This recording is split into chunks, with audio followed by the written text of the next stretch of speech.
In the age of mass surveillance, you'd think it'd be impossible for one of the richest men in the world to completely disappear. Every street you walk down, there are cameras watching. Every Google search you make is logged, and your location is constantly tracked by your mobile phone. But these things don't matter if the people who are watching you are the same people who can make you disappear. And that's exactly what happened to Jack Ma, the billionaire founder of Alibaba. Today we'll be exploring just what's going on behind closed doors with Jack Ma and the Chinese Communist Party.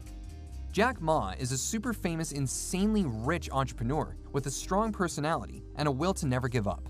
One of the reasons he's liked so much by the Chinese people is because of how he overcame rejection after rejection when he applied for even simple jobs. He also grew up incredibly poor and has said that his 6-person family can only afford 1 chicken per year. That's a real rags to riches story that captivates and inspires millions of people around the world. But what has actually been happening in these past few months? Sure, he's resurfaced in a video call after 3 months, and he's been seen playing some golf on an island. But let's not forget he was taken for questioning by one of the strictest regimes in the world. It's reasonable to think that Jack Ma is most likely being forced to help the government regulate and dismantle his own businesses. Who else would be better at transferring power and assets away from Jack to the CCP? The reason it takes these missing billionaires so long to resurface or be sentenced to jail is probably because the government exploits them first. It would be a waste to simply lock them up and throw away the key. Instead, they use them, and then they decide what to do with them. The government can force Jack Ma and other billionaires like him to help transfer their power and influence to the government in a smooth and efficient manner. At the same time, they can assess Jack to see if he will be allowed to re-enter society, or, if not, how long he'll be sent to jail.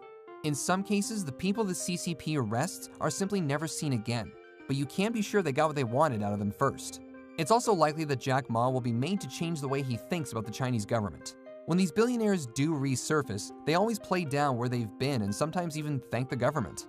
We have seen how the CCP has an entire system of thought transformation camps. The BBC was even given access to one of them where they were given permission to have a look around. Obviously, the place would have gone through radical changes to make it appear to be better than it really is. The point is that the people working at these places as teachers or guards openly admit to trying to change people's thoughts. It wouldn't be a stretch then to guess that Jack Ma and his executives are probably subjected to similar treatment, although it likely isn't as bad as these camps. In his speech, Jack Ma said that the banking system in China operates with a pawn shop mentality. Do you think the CCP will allow him to keep that opinion? Over the years, the Chinese government has continually changed how much they allow their citizens to interact with the outside world. The rich and famous, who are almost certainly being monitored by the CCP, are always walking a tightrope. And what's worse is that the rules of the game are always changing. Jack Ma is a victim of this ever-changing arena. He's always been a high-energy character who promotes determination and innovation. He dances and sings songs on stage in front of thousands of people and has even starred in his own martial arts movie. He doesn't always behave like you might expect, but it's never resulted in him being silenced until now. So what changed? October 2020. Jack delivered a speech at the Shanghai summit. It was considered the straw that broke the camel's back. He wasn't overly critical of the Chinese government in the speech, and he didn't directly insult President Xi, but apparently he went too far. What he did do was criticize regulations in China. He scrutinized the banking system, and he implied that for China to have success in the future, it needs to change. This is the kind of thing that would probably be applauded in the West. Speeches like these are needed to jumpstart difficult conversations and to stimulate growth. But in China, things are different. From the point of view of the CCP, Jack Ma was too negative and too critical of the way things are. He's also been on the government's radar for a very long time, and as he and his companies grew in wealth and influence, so did the government's monitoring of him.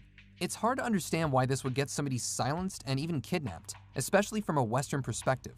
But if we take a look at President Xi Jinping's own speech on the 31st of December of 2020, then we see a shocking difference between these two speeches. President Xi is entirely positive and never once even implies that anything went wrong or that there is any improvement to be made. In his speech, he praises everyone and everything and claims the future is bright and perfect. Jack Ma's speech stands out like a sore thumb when you compare it to President Xi's.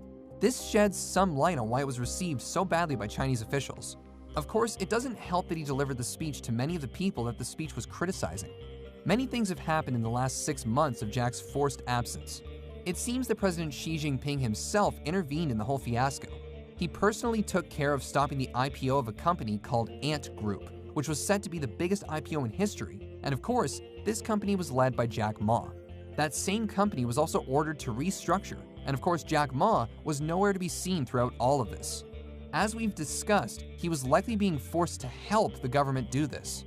All of this stuff would have taken countless hours of interviews and conversations between Jack Ma, his top executives, and the authorities. It only took 10 days after Jack Ma's interview for the IPO to be stopped, and it took a whole 3 months before he had another public appearance. Many were probably expecting him to look sick or weak, but he actually looked fairly normal.